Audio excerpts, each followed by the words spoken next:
How many times do you see a black Southern soul movie mixed with vampire horror? You don't see that. You got Michael B. playing two characters. They had to give it to him. He played two characters. They had to give it to him. Not to mention, Sinners made more money than most of the movies it went up against. That's another reason why. If Sinners wasn't the best movie, Art, why did it make the most money? I think it made more than all the other movies. But I did love One Battle After Another. I'm gonna throw this at you though, Art. I'm gonna throw this at you. You know who Queen Mother Assata Shakur is of the Black Liberation Army, right?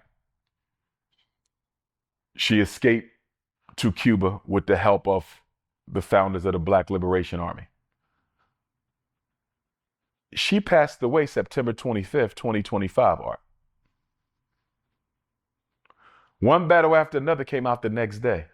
It actually came out the same day. The previews came out the same day Assata Shakur died. Can you help me understand why Tiana Taylor basically played the role of Assata Shakur? Minus the bunny hopping. Put the interracial sex lust affair to the side. She played Assata Shakur in that movie. They even said she ran away to Cuba in the movie. How in the hell did a movie come out with a woman, Tiana Taylor, basically playing the role of Assata Shakur, and Assata Shakur passed away the night before? It could be a coincidence, Art, but I'm starting to wonder, with the pressure that Trump has put on Cuba, did somebody give the U.S. government access to Assata Shakur? And did they go in there and unalive our ancestor? I don't know. But you're going to have a hard time convincing me that a movie comes out the same night as one of our greatest icons gets unalive after Barack Obama raised the bounty on her head to $2 million. Yo, this is kind of wild. Imagine this. A revolutionary the U.S. been hunting for years suddenly dies, and on the same night, a movie drops about her. Nah, that don't sound like a coincidence. We talking about Assata Shakur, a real-life activist who's been on America's radar forever and was living out in Cuba. Now here's where it gets crazy. According to what's being said, she supposedly passed away the night before that movie dropped. Like, the timing? That's way too perfect. So now people start asking questions. Was this really just random? Or did something deeper go down? Remember, during Barack Obama's time, there was a whole $2 million bounty on her head. So folks are like, did the U.S. somehow get access to her in Cuba? Was there pressure behind the scenes? Man, that's where it starts sounding real suspicious. Now hold up, let's keep it real for a second.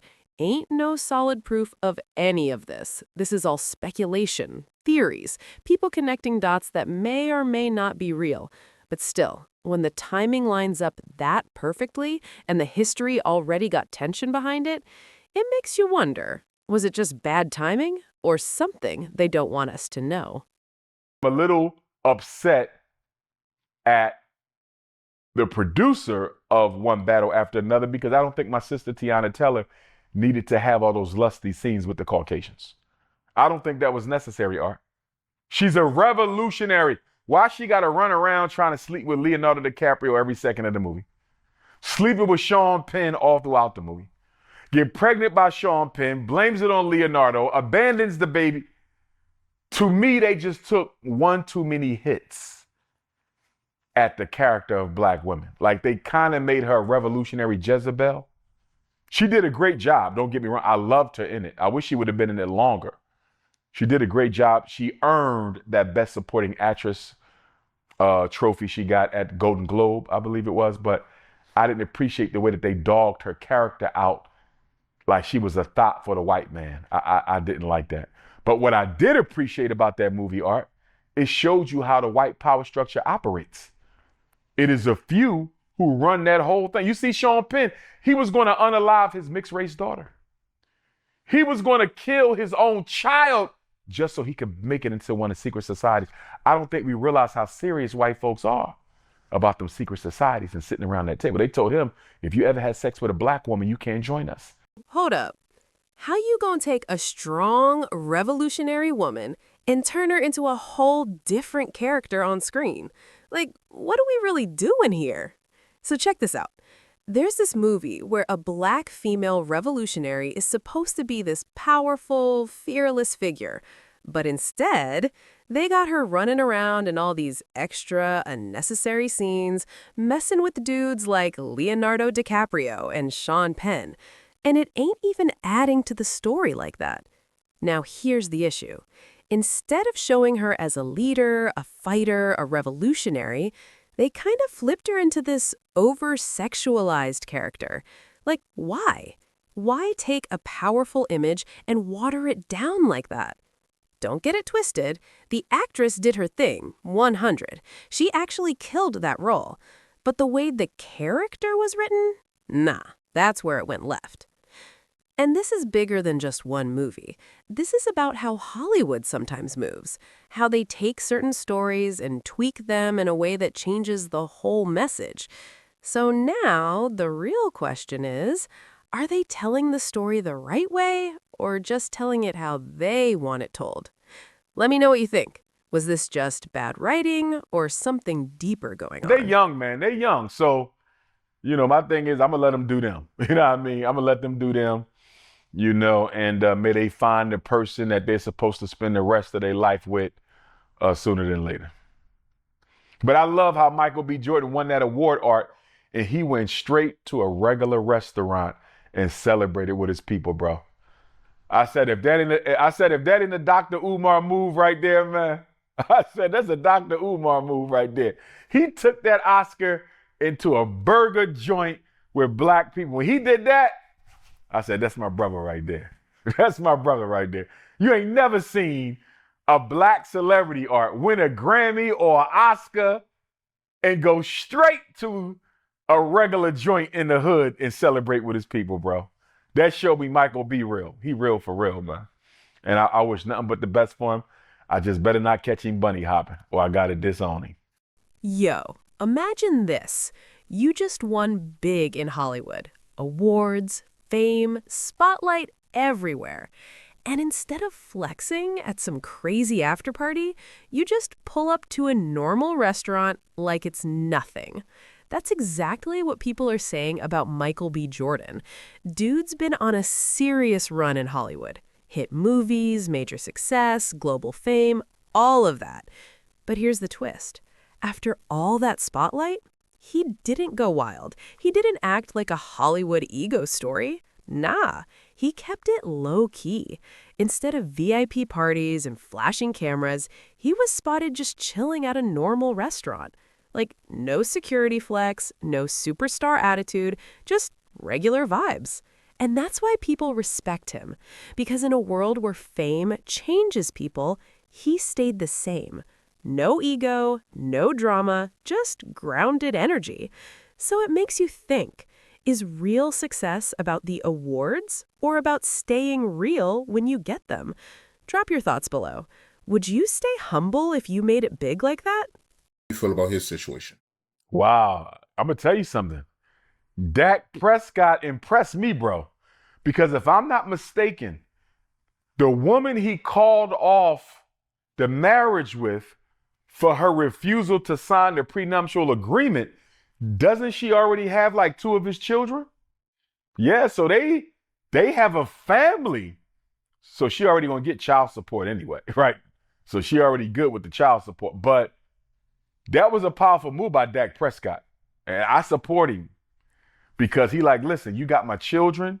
You my fiance. I love you. I want to spend the rest of my life with you. But I need to know that you doing this because you love me. Not because what you can get from me if this don't work. And I know some of the sisters didn't like it because they're like, well, he did already gave us some children. They already been engaged. But what the sisters need to understand, and I don't think our sisters are always honest about this, Art, is the divorce rules in America cater to the woman. The divorce rules in America cater to a woman. A woman can destroy you financially in this country. That's why marriage is down in America. Americans are marrying lower than almost any other country in the industrialized world because men, black, white, red, yellow, green, purple, they are tired of having to risk everything they worked for if the marriage fails. And I don't blame them. A lot of men are saying, I'm just going to be a serial monogamist or get with a queen and just settle without the marriage because there's no way I'm willing to risk my financial future insecurity if this woman decides to leave me. And you do know most divorces are initiated by women. Most divorces are initiated by women, not the men. So, in my opinion, Dak Prescott had to step outside of his heart because I'm sure he loves her. I don't know her, I don't know him, but I'm pretty sure he loves her.